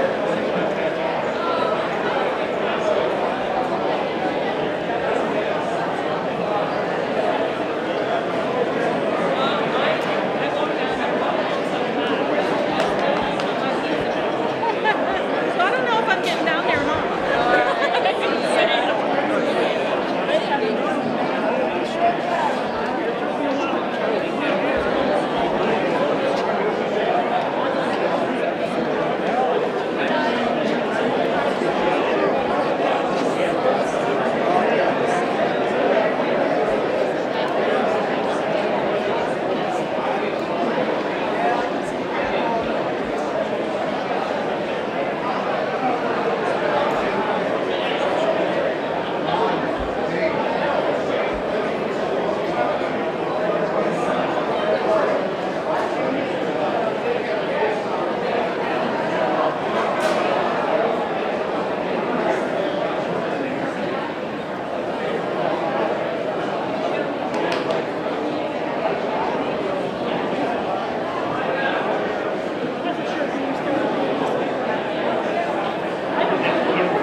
Go.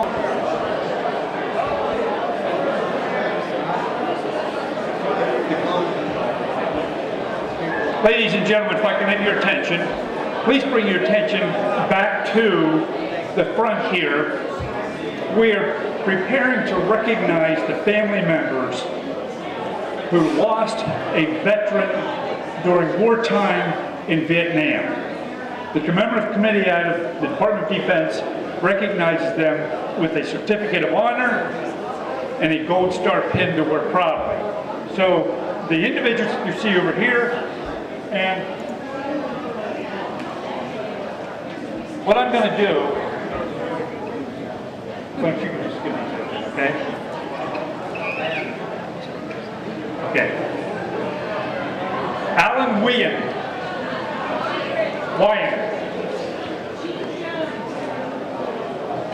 Gold star.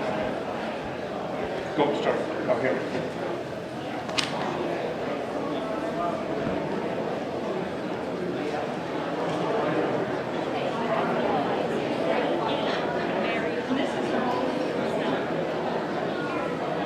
B. Lucille Speece.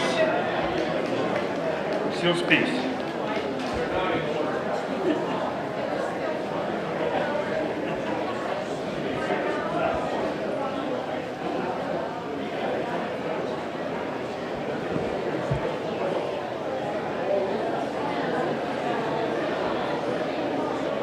Lottie Hosinger.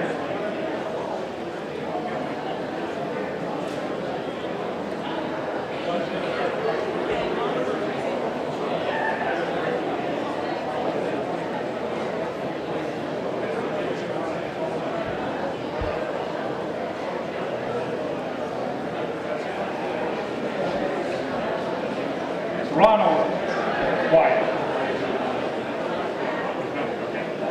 Ronald's not here.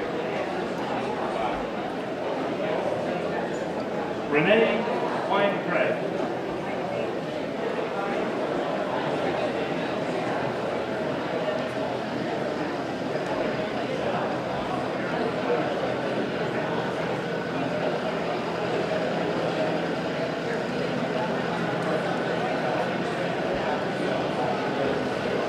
Golda Bell.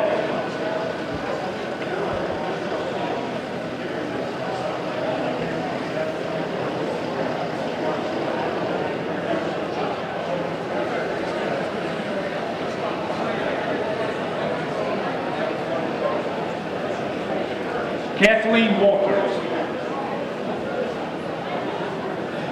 Kathleen Walters.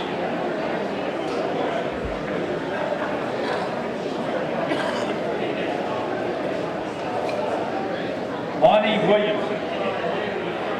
Okay.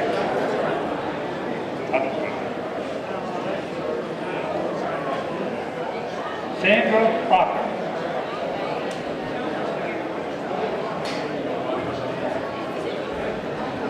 Okay, that's right. Any others? Just wait a minute.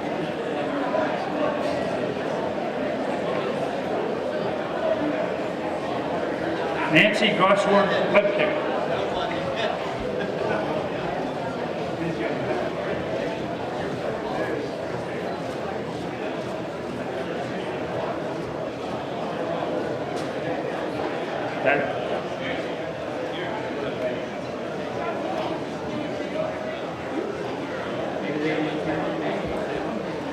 No, there. Ladies and gentlemen, if you've lost anybody, I don't care if it's in an accident or whatever it may be, I don't think it's any more heartbreaking than to lose a family member after you send them out the door to serve for this grateful nation. You send them out the door with all hopes that they will return, but instead you get a letter of non-return.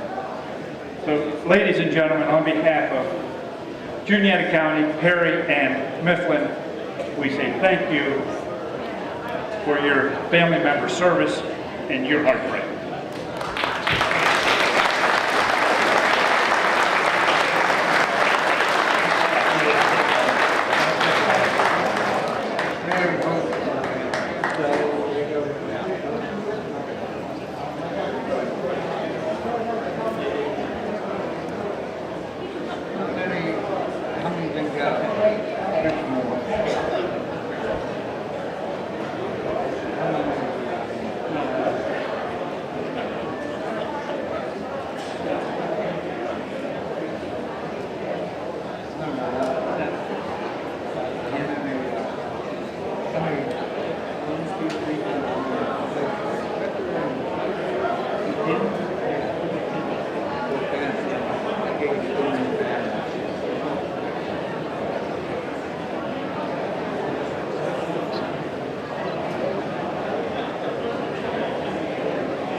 At this time, I'd like to, where's Chuck at?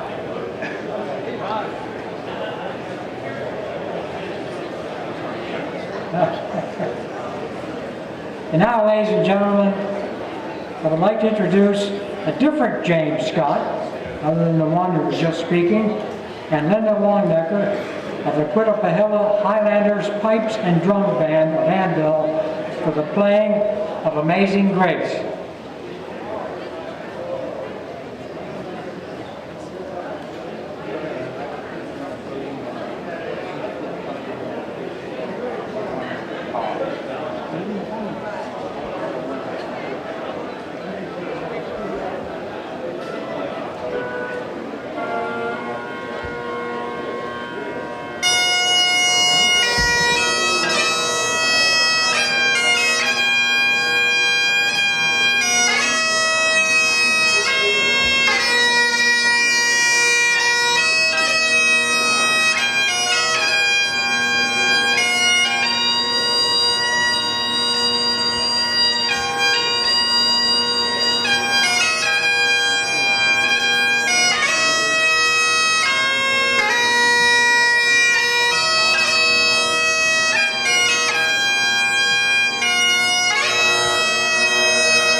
Thank you.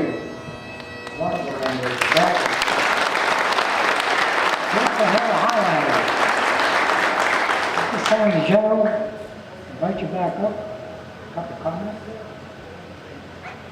I know that you all have heard enough from me tonight, but I am a great believer in that it's never too late and you should never miss an opportunity to recognize and thank a veteran. And in my earlier remarks when I was talking about brothers-in-laws and aunts and uncles and folks like that, I failed to mention two of my uncles. One was George Landis, who enlisted in the Army Air Corps in August of 1941. He was at Clark Field when the Japanese attacked and survived through the Bataan Death March and died in a POW camp. He was my mother's brother. The other uncle that I forgot to mention, and I have a good excuse for this, because the Fogelmans, the Landises, and the Lawvers, we kind of focus on land forces, you know, Army Air Corps, things like that. But my aunt went out and married a Navy guy, Bud Berlin. And so I wanted to just recognize that I had an uncle who was actually a Navy guy. And she brought him here to Juniata County and turned him into a landlubber. But thank you.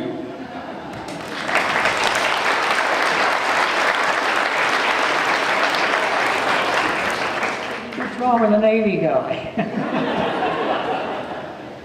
All right. At this time, I'd like to call John Montleone, the commander of the Juniata County Veterans Council, with the closing ceremony in the Honor Guard.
We can retire the colors.